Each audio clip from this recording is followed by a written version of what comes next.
जय हिंद दोस्तों, हम शिक्षा शास्त्र बीए प्रथम वर्ष के द्वितीय सेमेस्टर का सीरीज लेकर आ रहे हैं जो 2023 एग्जाम में बहुत ही हेल्पफुल होंगे। यह यूनिट 1 है और प्राचीन शिक्षा प्रणाली जो 2 पार्ट में डिवाइड होगा। चैप्टर का नाम है प्राचीन शिक्षा प्रणाली जो 2 पार्ट में डिवाइड होगा।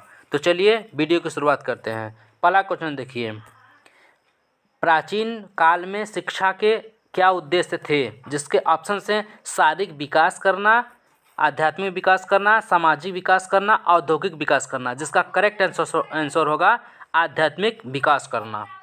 यही आंसर होगा आध्यात्मिक विकास करना। सेकंड क्वेश्चन देखते हैं, वैदिक काल की प्रमुख शिक्षा संस्था थी? जिसके ऑप्शंस हैं ए आश्रम, बी वैदिक विद्यालय, सी गुरुकुल, डी मदरसा। जिसका करेक्ट आंसर होगा गुरुकुल। वैदिक काल की प्रमुख शिक्षा संस्था थी गुरुकुल। देखिए तीसरा, वैदिक कालीन शिक्षा व्यवस्था में शिक्षा पूर्ण रूप से निःशुल्क होती थी। गुरुकुलों में बड़े बड़े छात्रावास होते थे। गुरुकुलों के भवन भव्य बनाए जाते थे। शिक्षा व्यवस्था का संपूर्ण उत्तरदायित्व राजा पर होता था। जिसका करेक्ट आंसर होगा ए, शिक्षा पूर्ण रूप से निःशुल्क होती थी। विद्वानों की सभा को वैदिक काल में कहा जाता था? जिसके ऑप्शन हैं परिषद, बी चारण, सी गुरुकुल, डी सम्मेलन। जिसका करेक्ट आंसर होगा परिषद। चलिए नेक्स्ट स्लाइड देखते हैं। देखिए, गुरुकुलों में शिष्यों की संख्या होती थी अधिकतम। गुरुकुलों में अधिकतम शिष्यों की संख्या 20 होती थी। गुरुकुलों में अधिकतम शिष्यों की संख्या 20 होती थी। वैदिक काल की शिक्षा व्यवस्था में कोई विशेष आवश्यकता नहीं थी। जिसके ऑप्शंस हैं दंड की, बी वित्त की, सी नारी शिक्षा की, डी उपयुक्त में से कोई नहीं। जिसका करेक्ट आंसर होगा ए दंड की। सातवां देखिए, वैदिक काल में गुरुकुलों में रहने वाले छात्रों की निश्चित रहती थी। जिसके ऑप्शन है दिनचर्या, बी पाठ्यक्रम, सी वेशभूषा, डी इनमें से कोई नहीं। जिसका करेक्ट आंसर होगा सी वेशभूषा। वैदिक काल में गुरुकुलों में रहने वाले छात्रों को निश्चित वेशभूषा रहती थी। आठवां देखिए, जिस समय बालक शिक्षा ग्रहण करने जाता था तो उस समय किस संस्कार को संपन्न किया जाता था? जिसके ऑप्शन हैं ए उपनयन संस्कार, बी चूड़ाकरण संस्कार, सी वांगदान संस्कार, डी नामकरण संस्कार। जिसका करेक्ट आंसर ए होगा उपनयन संस्कार। उपनयन संस्कार। नवा देखिए, जो विद्यार्थी गुरुकुल में पढ़ते थे उन्हें क्या कहा जाता था? जिसके ऑप्शन हैं अंतेवासीन, बी गुरुकुलवासी, सी ए और बी दोनों, डी दोनों में से कोई नहीं। इसका करेक्ट आंसर होगा ए और बी दोनों। अर्थात जो विद्यार्थी गुरुकुल में पढ़ते थे उन्हें अंतेवासीन और गुरुकुलवासीन दोनों कहते थे। 10वां क्वेश्चन देखिए, ब्राह्मण किस वस्तु की मेखला धारण करते थे? जिसके ऑप्शन हैं ए मूंज, बी दांत, सी ऊन, डी उपयुक्त सभी। इसका करेक्ट आंसर होगा ए मूंज। चलिए नेक्स्ट देखते हैं। सभी देखिए आए हुए क्वेश्चंस हैं, आपके आगामी 2023 एग्जाम में बहुत ही हेल्पफुल होने वाले हैं। प्राचीन भारतीय शिक्षण पद्धति का आधार क्या था? ए ऑप्शन हैं आपके मनोवैज्ञानिक आध्यात्मिक, बी सामाजिक, सी राजनैतिक, डी आर्थिक। जिसका करेक्ट आंसर होगा ए मनोवैज्ञानिक। 12वां क्वेश्चन देखिए, प्राचीन भारत में शिक्षण देने का कार्य किस जाति का था? ए ब्राह्मण, बी क्षत्रिय, सी वैश्य, डी शूद्र। जिसका करेक्ट आंसर ए होगा ब्राह्मण। 13वां देखिए, वैदिक काल में शिक्षा का प्रारंभ किस संस्कार से होता था? जिसके ऑप्शन हैं ए यज्ञोपवीत, बी प्रव्रज्या, सी उपनयन, डी मुंडन। जिसका करेक्ट आंसर होगा सी उपनयन। उपनयन। वैदिक कालीन शिक्षा का स्वरूप कैसा था? जिसके ऑप्शन हैं ए लिखित, बी मौखिक, सी क्रियात्मक, डी अस्त व्यस्त। जिसका करेक्ट आंसर होगा ए मौखिक। अर्थात वैदिक कालीन शिक्षा का स्वरूप मौखिक था। 15वां क्वेश्चन देखिए, वैदिक कालीन शिक्षा का मुख्य उद्देश्य क्या था? शारीरिक विकास, ज्ञान संवर्धन, सी आध्यात्मिक उन्नति, डी नैतिक विकास। जिसका करेक्ट आंसर होगा सी आध्यात्मिक उन्नति। 16वां देखिए, प्राचीन कालीन शिक्षा का माध्यम क्या था? ए हिंदी, बी संस्कृत, सी पाली है। जिसका करेक्ट आंसर बी होगा संस्कृत। प्राचीन कालीन शिक्षा का माध्यम संस्कृत था। चलिए नेक्स्ट देखते हैं। वैदिक काल में शिक्षा का प्रमुख केंद्र कौन सा था? ए है तक्षशिला, बी है प्रयाग, सी मिथिला, डी काशी। जिसका करेक्ट आंसर होगा ए तक्षशिला। वैदिक काल में शिक्षा का प्रमुख केंद्र तक्षशिला था। भारत में सर्वप्रथम विश्वविद्यालय कौन सा था? जिसके ऑप्शन से ए तक्षशिला, बी नालंदा, सी पल्लवी, डी विक्रमशिला। जिसके करेक्ट आंसर ए होगा तक्षशिला। भारत में सर्वप्रथम विश्वविद्यालय तक्षशिला थी। 20वां देखिए, वैदिक काल में उपनयन संस्कार कब होता था? जिसके ऑप्शन से ए शिक्षा प्रारंभ के समय, बी उच्च शिक्षा में प्रवेश लेते समय, सी शिक्षा समाप्ति पर, डी कभी नहीं। जिसका करेक्ट आंसर होगा ए शिक्षा प्रारंभ के समय। 21वां देखिए, वैदिक काल में गुरुकुल में पढ़ने वालों को क्या कहा जाता था? जिसके ऑप्शन से ए छात्र, बी अंतेवासी, सी भिक्षु, डी भ्रमण। जिसका करेक्ट आंसर होगा अंतेवासी। वैदिक काल में गुरुकुल में पढ़ने वालों को अंतेवासी कहते थे। देखिए नेक्स्ट क्वेश्चन। वैदिक युग के साधारण कवियों से लेकर आधुनिक युग के बंगाली दार्शनिक तथा शिक्षकों और विद्वानों का निर्विघ्न क्रम रहा है। भारत की शिक्षा प्रणाली पर यह कथन किसने कहा? जिसके ऑप्शन हैं ए अल्तेकर, बी डॉक्टर थॉमस, सी डॉक्टर प्रभु, डी के.एस. वकील। जिसका करेक्ट आंसर बी होगा डॉक्टर थॉमस। 23वां देखिए, वैदिक युग से लेकर आज तक भारत में शिक्षा का मूल तात्पर्य यह रहा कि शिक्षा प्रकाश का स्रोत है जो कि विभिन्न क्षेत्रों में हमारा सच्चा मार्गदर्शन करती है। यह कथन किसका है? जिसके ऑप्शन है A doctor Radhakrishnan, B professor Humayun Kabir, C doctor Altekar, D Gunnar Myrdal. जिसका करेक्ट आंसर होगा D doctor Altekar. Next question देखिए, उपनयन संस्कार का प्रचलन था। ए है बौद्ध काल, बी है मध्यकाल, सी है उपनिषद काल, डी है वैदिक काल। जिसका करेक्ट आंसर होगा वैदिक काल। अर्थात उपनयन संस्कार का प्रचलन वैदिक काल में हुआ। यह क्वेश्चन रिपीट हुआ है कई बार। प्राचीन काल में नालंदा विश्वविद्यालय का पाठ्यक्रम था। जिसके ऑप्शन हैं ए आध्यात्मिक धार्मिक, बी आध्यात्मिक संकीर्ण या समिति, सी आध्यात्मिक अत्यधिक व्यापक विस्तृत, डी है अत्यधिक कठिन, सॉरी अत्यधिक नहीं है, अत्यधिक धार्मिक, अत्यधिक संकीर्ण, सी अत्यधिक व्यापक विस्तृत, डी अत्यधिक कठिन। जिसका करेक्ट आंसर सी होगा अत्यधिक व्यापक विस्तृत। चलिए नेक्स्ट स्लाइड देखते हैं। हम जल्दी जल्दी बता रहे हैं आपको ताकि वीडियो लंबा ना हो, देख लीजिएगा आप लोग। 25वां क्वेश्चन देखिए, प्राचीन काल में नालंदा विश्वविद्यालय का पाठ्यक्रम था। जिसके ऑप्शन है ए अत्यधिक धार्मिक, बी अत्यधिक संकीर्ण समिति, सी अत्यधिक व्यापक विस्तृत, डी अत्यधिक कठिन। जिसका करेक्ट आंसर होगा सी अत्यधिक व्यापक विस्तृत। यह पिछले कराए हुए हैं। 26वां देखिए, वैदिक काल में शिक्षा के प्रमुख केंद्र होते थे। ए बिहार, बी मठ, सी गुरुकुल, डी मदरसा। जिसका करेक्ट आंसर होगा सी गुरुकुल। वैदिक काल में शिक्षा का प्रमुख केंद्र गुरुकुल है। यह कई बार क्वेश्चन आया हुआ है, इसको देख लीजिएगा। वैदिक काल का प्रमुख उद्देश्य एवं आदर्श था। ए ईश्वर भक्ति और धार्मिकता, बी है संस्कृति का साक्षर एवं प्रसार, सी चरित्र निर्माण, डी उपयुक्त सभी।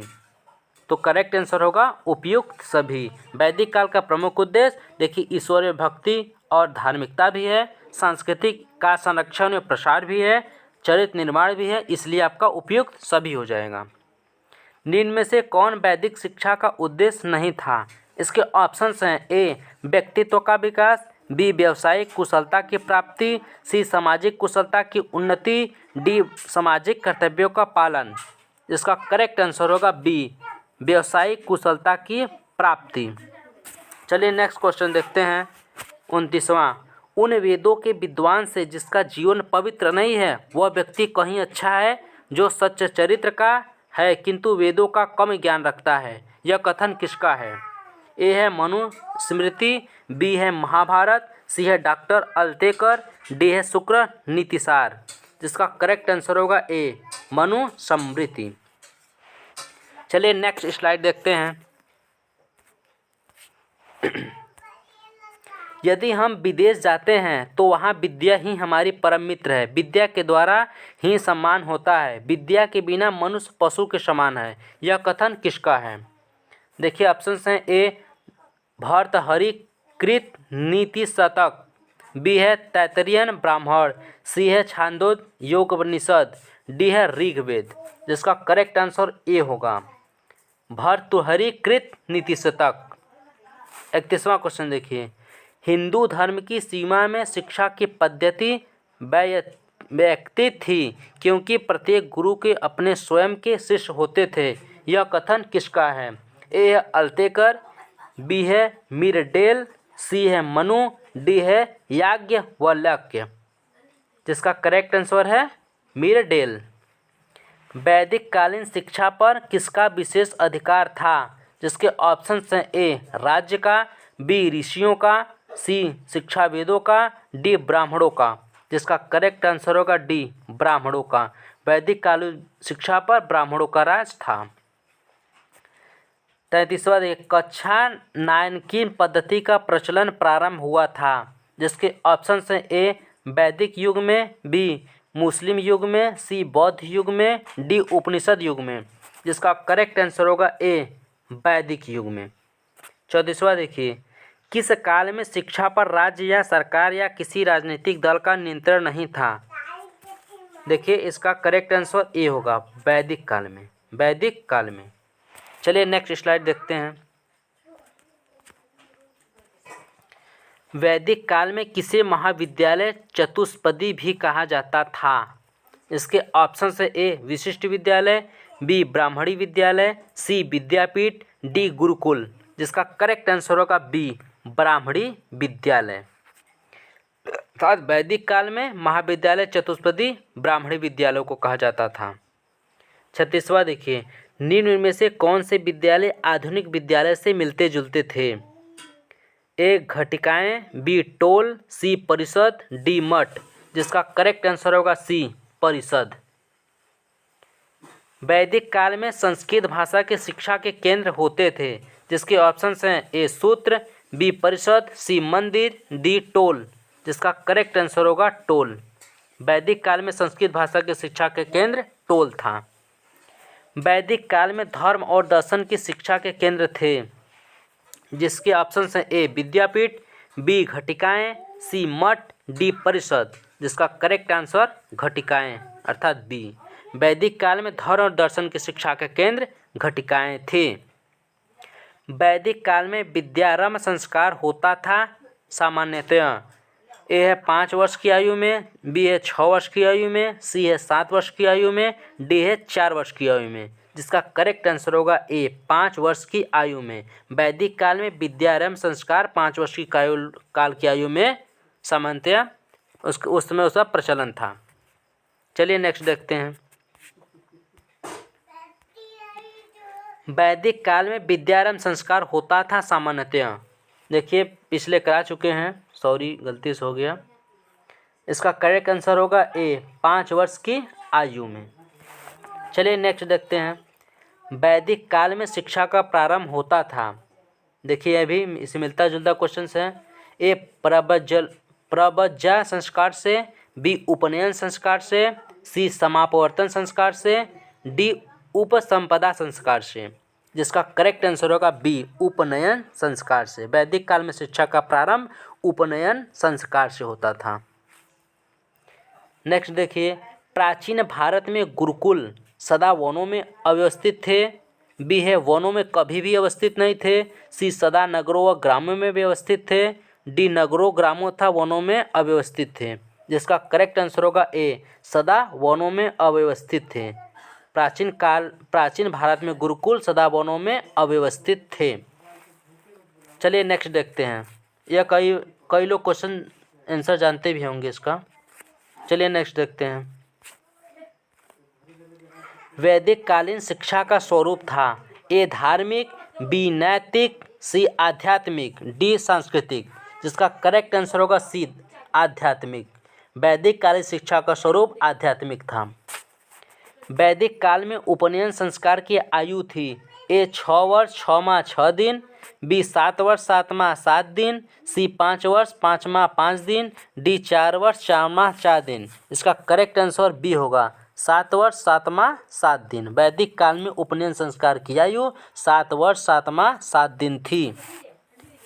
नेक्स्ट देखते हैं, वैदिक कालीन शिक्षा में गुरु शिष्य संबंध होते थे। इसके ऑप्शन हैं ए नेता व अनुयायी जैसे, बी स्वामी एवं सेवक जैसे, सी राजा व प्रजा जैसे, डी पिता व पुत्र जैसे। जिसका करेक्ट आंसर होगा डी, पिता व पुत्र जैसे। वैदिक कालीन शिक्षा में गुरु शिष्य संबंध पिता व पुत्र जैसे थे। 45वां क्वेश्चन देखिए, प्राचीन भारत में विद्यार्थी के लिए दैनिक रूप से भोजन मांगना समझा जाता था। इसके ऑप्शन से ए सामाजिक दायित्व, बी एक धार्मिक कर्तव्य, सी एक अनैतिक कृत, डी एक अनुत्तरदायी लक्षण। जिसका करेक्ट आंसर होगा ए, एक धार्मिक कर्तव्य। प्राचीन भारत में विद्यार्थी के लिए भोजन मांगना एक धार्मिक कर्तव्य समझा जाता था। चलिए नेक्स्ट देखते हैं,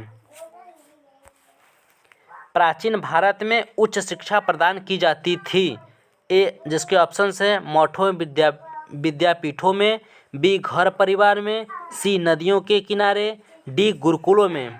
जिसका करेक्ट आंसर होगा डी, गुरुकुलों में। प्राचीन भारत में उच्च शिक्षा गुरुकुलों में दी जाती थी। पहले गुरुकुल होते थे, स्कूल कॉलेज जैसे व्यवस्थाएं नहीं थी। 47वां देखिए, प्राचीन काल में परा विद्या से तात्पर्य था। जिसके ऑप्शन से ए पारलौकिक विषय, बी लौकिक विषय, सी आध्यात्मिक विषय, डी वैज्ञानिक विषय। जिसका करेक्ट आंसर होगा सी, आध्यात्मिक विषय। 48वां देखिए, प्राचीन काल में अपरा विद्या से तात्पर्य था।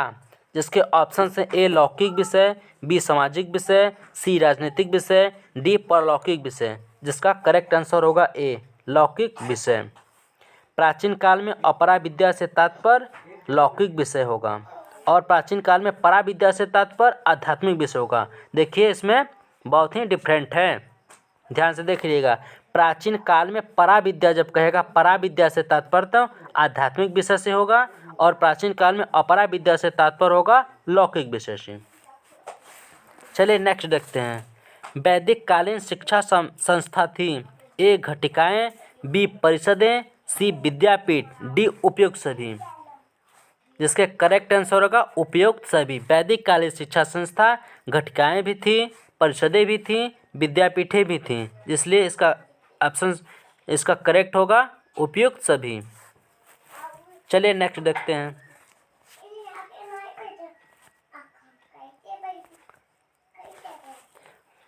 प्राचीन काल में विद्यार्थी को ब्रह्मचारी कहा जाता था। ए है समापवर्तन संस्कार के बाद, बी है उपनयन संस्कार के बाद, सी है एक ब्रह्मचर्य पालन करने पर, डी है विद्यारंभ के 5 वर्ष बाद। जिसका करेक्ट आंसर होगा बी, उपनयन संस्कार के बाद। अर्थात प्राचीन काल में विद्यार्थी को ब्रह्मचारी उपनयन संस्कार के बाद कहा जाता था। चलिए नेक्स्ट क्वेश्चन देखते हैं, वैदिक कालीन स्त्री शिक्षा के पतन का प्रमुख कारण था ए वेदों का अशुद्ध उच्चारण पाप करने के कारण, बी स्त्रियों में पर्दा प्रथा का प्रचलन होने के कारण, सी शिक्षा का व्यय अधिक हो जाने के कारण, डी स्त्रियों पर घरेलू कार्यों का बोझ बढ़ जाने के कारण। जिसका करेक्ट आंसर ए होगा, वेदों का अशुद्ध उच्चारण पाप समझने के कारण। चलिए नेक्स्ट क्वेश्चन देखते हैं, वैदिक साहित्य में शिक्षा शब्द का प्रयोग निम्न में से किस अर्थ में हुआ। ए है प्रबोध, बी है विनय, सी ज्ञान, डी उपयुक्त सभी। इसका करेक्ट आंसर होगा उपयुक्त सभी। वैदिक साहित्य में शिक्षा शब्द का प्रयोग प्रबोध के अर्थ में भी होता है, विनय में भी, ज्ञान में भी, इसलिए इसका होगा उपयुक्त सभी। किस काल में अशिक्षित व्यक्तियों को समाज के लिए कलंक समझा जाता था, अतः माता पिता अपने बच्चों को शिक्षित करना एक पुनीत कर्तव्य मानते थे। यह किस काल में समझा जाता था। जिसके ऑप्शन हैं ए ब्रिटिश काल, बी इस्लामिक काल, सी वैदिक काल, डी बौद्ध काल। जिसका करेक्ट आंसर होगा सी, वैदिक काल में। वैदिक काल में अशिक्षित समझा जाता था। चलिए नेक्स्ट देखते हैं, किस काल की दिशा में देव, पितृ और ऋषि रीढ़ जैसे रीढ़ सिद्धांत का समझते हैं? इसके ऑप्शन है ए वैदिक काल, बी बौद्ध काल, सी मुस्लिम काल, डी राजपूत काल। जिसका करेक्ट आंसर होगा ए वैदिक काल।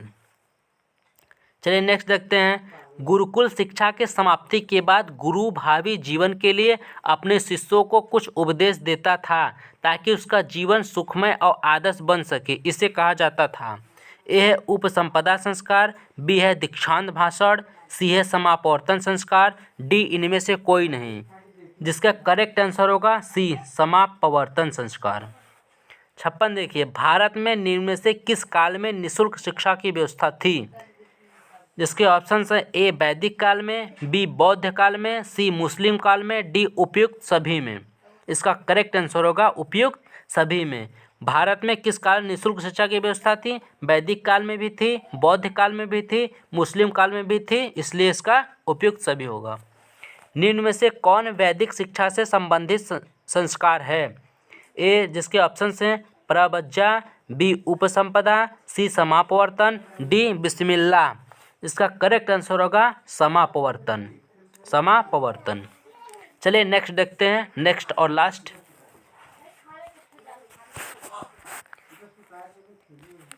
निम्न में से किसे वैदिक कालीन विदुषी महिला माना जाता है? इसके ऑप्शन है ए गार्गी, बी अहिल्याबाई, सी मेनका, डी लक्ष्मीबाई। तो वैदिक कालीन विदुषी महिला गार्गी को मानते हैं, जिसका करेक्ट आंसर ए होगा। अर्थात वैदिक कालीन विदुषी महिला गार्गी को माना जाता है। चलिए नेक्स्ट देखते हैं, वैदिक काल में किस शिक्षा का प्रारंभ उपनयन संस्कार के उपरांत ही होता था? जिसके ऑप्शन है ए पुरोहित शिक्षा, बी सैनिक शिक्षा, सी कृषि वाणिज्य शिक्षा, डी चिकित्सालय शिक्षा। जिसका करेक्ट आंसर होगा बी सैनिक शिक्षा। वैदिक काल में शिक्षा का प्रारंभ उपनयन संस्कार के बाद सैनिक शिक्षा होता था। चलिए नेक्स्ट, वैदिक काल में कौन सी शिक्षा केवल ब्राह्मणों को प्रदान की जाती थी? जिसके ऑप्शन होंगे ए औषधि शास्त्री शिक्षा, बी पुरोहित शिक्षा, सी सैनिक शिक्षा, डी शिल्प शिक्षा। जिसका करेक्ट आंसर होगा बी पुरोहित शिक्षा, पुरोहित शिक्षा। वैदिक काल में शिक्षा केवल ब्राह्मणों को प्रदान की जाती थी, पुरोहित शिक्षा। देखिए यह जो पहला यूनिट है ये 2 पार्ट में डिवाइड होगा, जो हम पहले एक पार्ट बना रहे हैं और एक पार्ट नेक्स्ट बनाएंगे। चलिए नेक्स्ट क्वेश्चन देखते हैं। अपने गुरु के साथ तब शिष्य के संबंधों का स्वरूप युगानुरूप था, वे पारिवारिक सम्मान एवं प्रेम से आबद्ध होते थे। यह कथन किसका है? इसके ऑप्शन हैं ए के.एस. वकील, बी ए.एस. अलेतकर, सी पी.एन. प्रभु, डी एस. राधाकृष्णन। जिसका करेक्ट आंसर होगा बी ए.एस. अलेतकर। 62वां देखिए, निम्न में से कौन सा विश्वविद्यालय हिंदू और बौद्ध संस्कृति का केंद्र था, जहाँ की सदस्यता की संख्या में विद्यार्थियों शिक्षक भारत के कोने कोने से तथा एशिया के देशों से आते थे? जिसका करेक्ट आंसर होगा तक्षशिला विश्वविद्यालय, तक्षशिला विश्वविद्यालय। देखिए इसके दूसरा पार्ट भी डालेंगे, तो आप लोग रेडी रहिएगा और तैयारी पे जुट जाइए। पहले से देखेंगे तो आपको बाद में बोझ कम होगा। चलिए जय हिंद।